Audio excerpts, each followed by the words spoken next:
Alright, picked up another vehicle here, and it's nothing really like any of the other vehicles that I own, as you can see.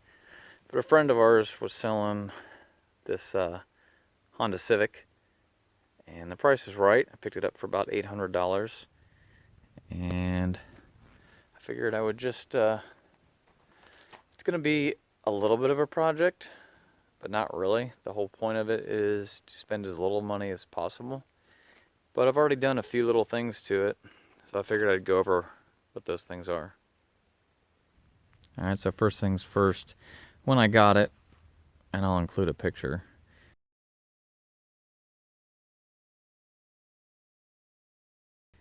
All the windows were tinted dark,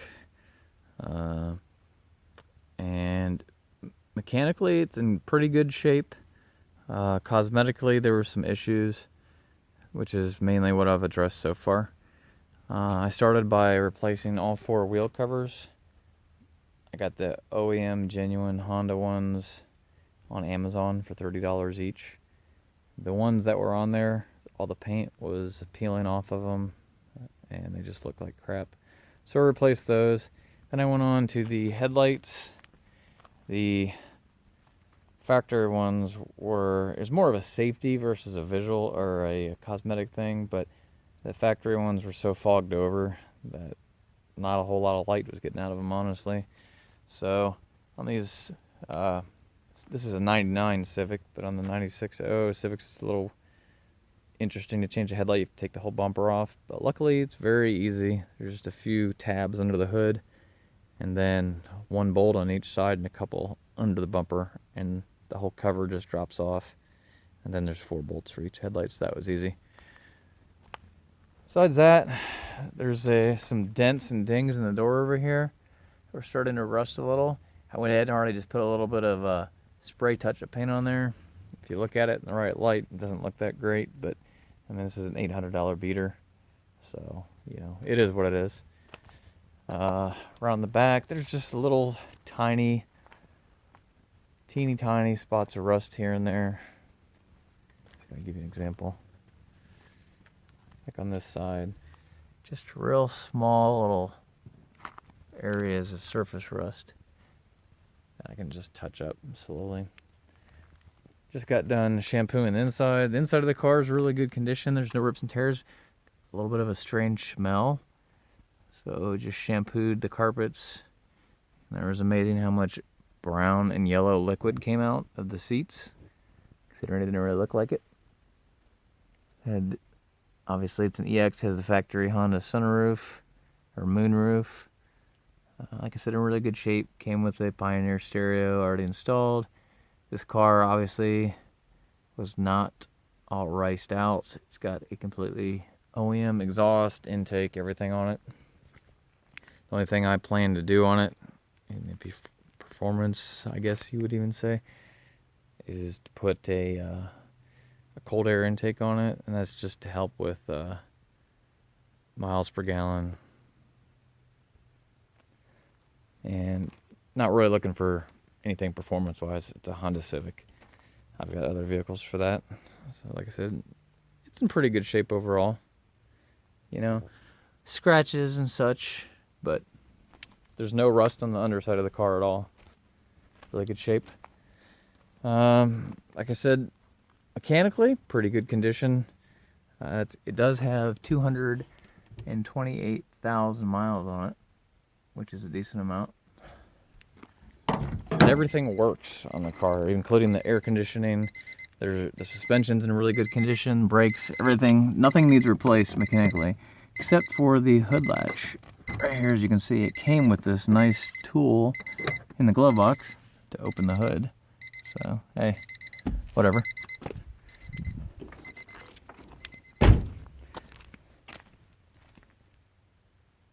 So we're under the hood.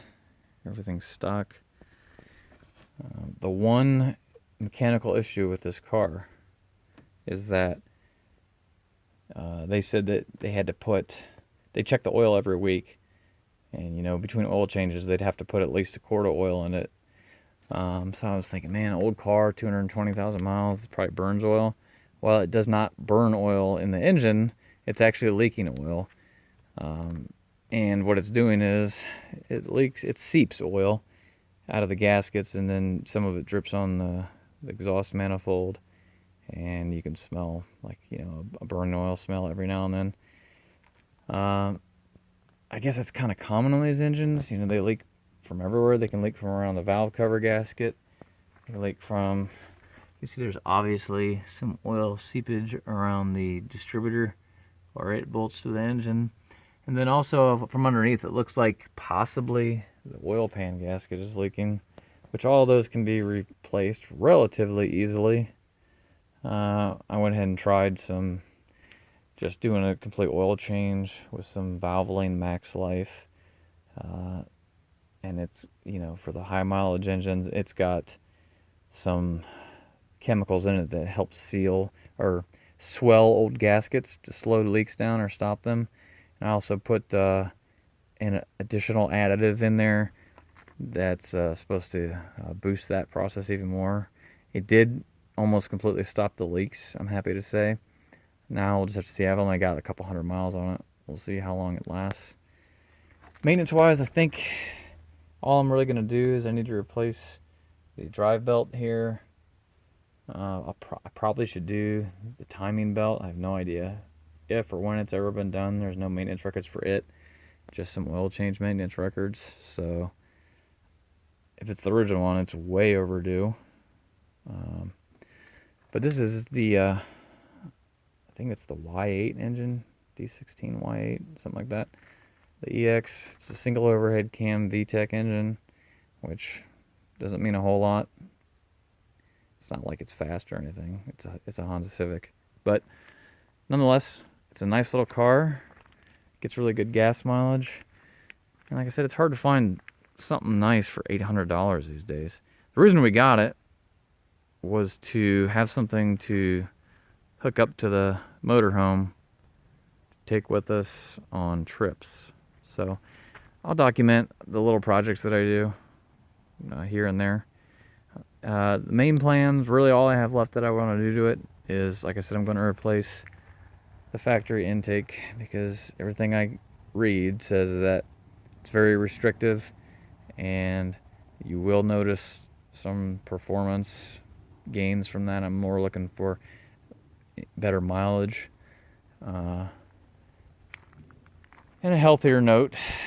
And also I'm going to replace the gauges, or I should say the overlays on the gauges, with the EL Glow aftermarket ones. They're black, they kind of look like SI gauges. The reason I'm doing that is because a lot of the lights have burnt out in the dash anyway.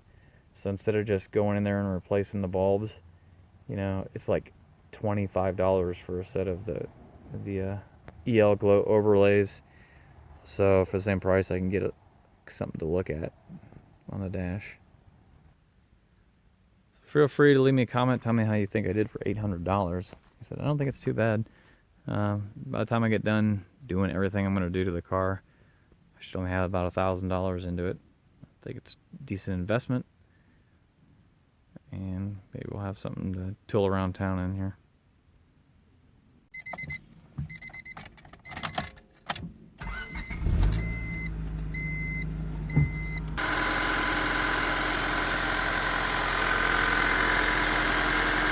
He purrs like a kitten. No strange noises. Runs perfectly. It's like a 4-cylinder Honda should.